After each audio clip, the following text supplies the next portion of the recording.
अस्सलाम वालेकुम नाजरीन। आज करो अस कथ हाइपर टेंशन ये कशिर पे ब्लड प्रेशर वनान छ।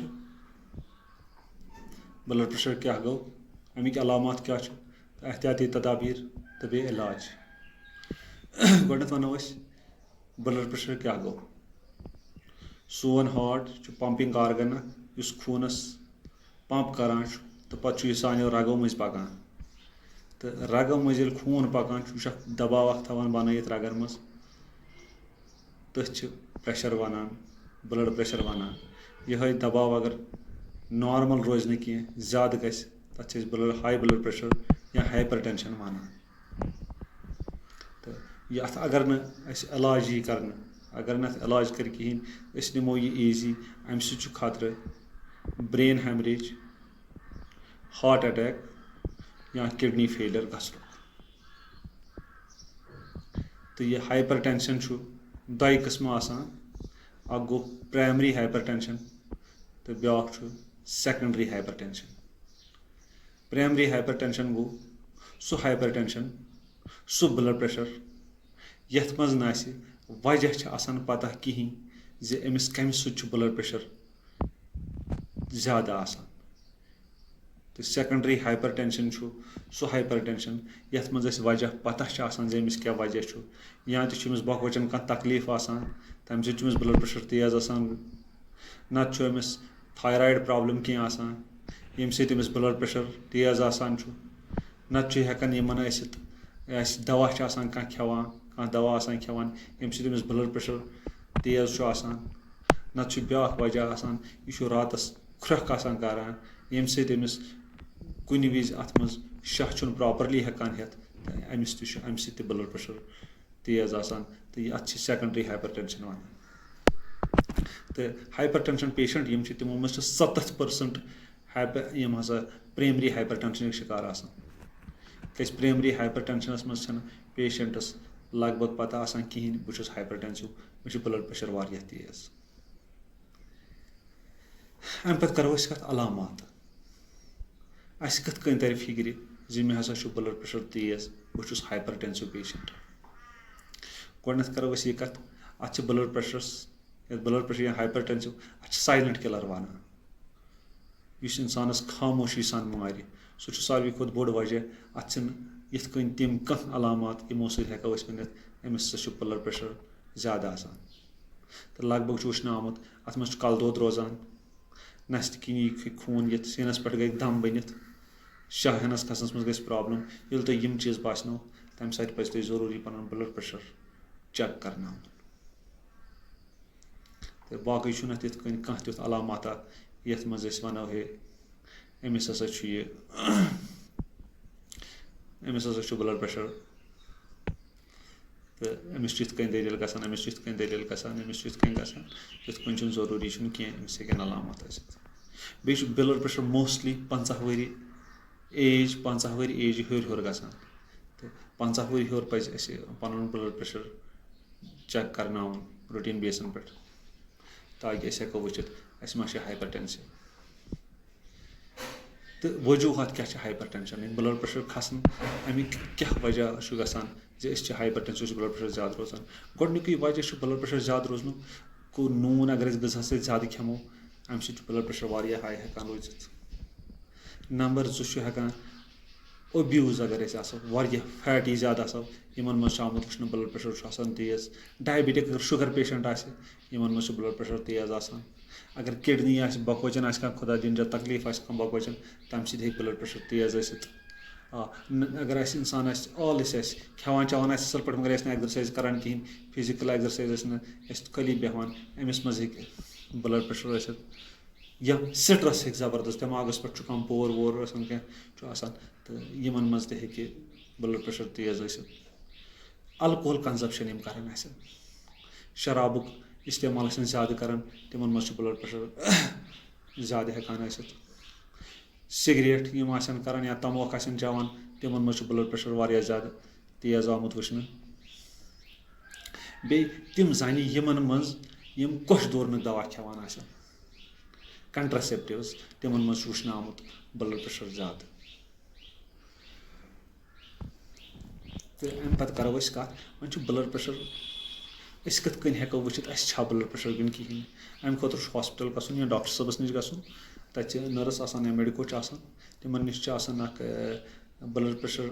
वुचनच मशीन BP एपरेटस वन तो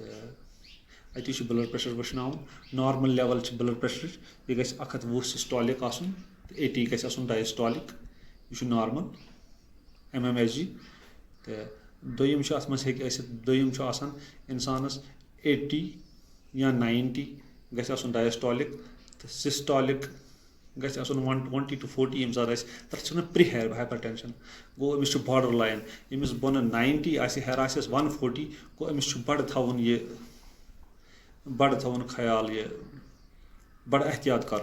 अमिस हे ब्लड प्रेशर बड़ अमिस हे बड़ ब्लड प्रेशर यह हाइपरटेंसिव पेशेंट बनित तो ब्याक ये मज बोन 90 अबो तो हेर 140 अबो 159 तानत तो तथ वन स्टेज 1 हाइपरटेंशन तो ब्याक 159 अबो गि हेर तो बोन आ 100 तथ स्टेज 2 हाइपरटेंशन वन वनो इलाज क्या अमुक हाइपरटेंशन अत क्या वन क्या इलाज क्या करो वो तुम गोडनथ इलाज कर गोडनथ अगर सिगरेट चवान अमिस सिगरेट त्रावन अगर शराब चवान अमिस शराब त्रावन अगर यह ओब्यूज अमिस वेट अमिस वजन ज़्यादा अमिस बिल्कुल कम कर फिजिकल एक्सरसाइज वारिया ज़रूरी फिजिकल एक्सरसाइज खतर वारिया ज़रूरी तो अगर नून ज़्यादा खेवान नून बिल्कुल कम कर नून कर बिल्कुल कम मेव ज़्यादा खेन चर्बी कम कर थन गेव यम चीज़ कम कर तील कोलेस्ट्रॉल फ्री खेन बेहतर गो अगर तील कर यह वारिया कम फ्राइड चीज़ कम कर तम कम कर वारिया तो सी फूड हे असल पे खेत गाड़ वाड़ अगर खेत हाइपरटेंशन वलिस खतर वारिया असल तो अमि पत्त करो कत इलाज तो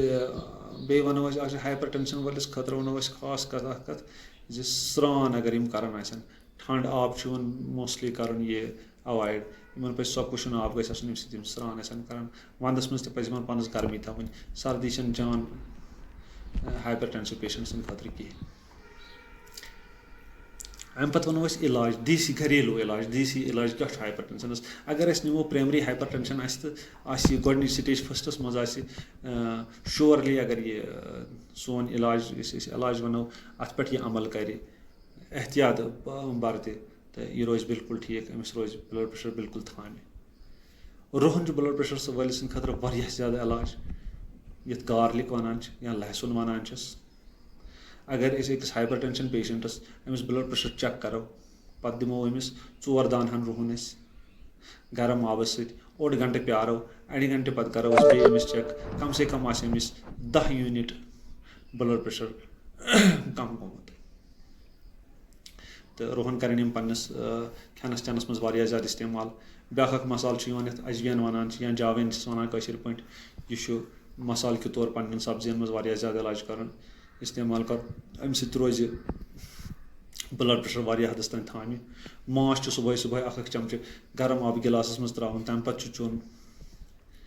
तो तम सत रोज ब्लड प्रेशर रोज अमि सत वारिया थामे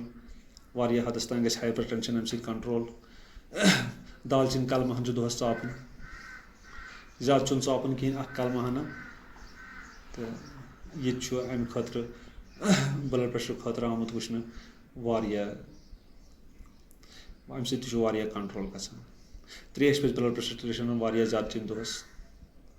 तो बे गि कम से कम 5 बजे तान शामनस ज़्यादा लेट आवर्सन तुम त्रेश चीयो तम सत रात नबर नीरन ज़्यादा गसान लगभग 5 बजे तान ठीक 5 बजे तान यूत तुम त्रेश हेकू चेत तीजा त्रेश चीन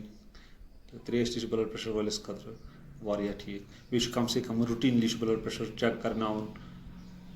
हाइपरटेंसिव वलिस बड़ ख्याल थवन यम एहतियाती तदाबीर कर मेव ज़्यादा खेन सब्जियन हूँ इस्तेमाल ज़्यादा ब्लड प्रेशर वलिस कर पालक कर कम वांगन खन कहें तो मे वोन तुले कील कर कम पहम इस्तेमाल खास कर ब्लड शुगर तो इंशाल्लाह उम्मीद जो तुम करो एहतियाती तदाबीर तो इलाज वो ये करो तो तुम गो ब्लड प्रेशर नश आज़ाद। वसलाम।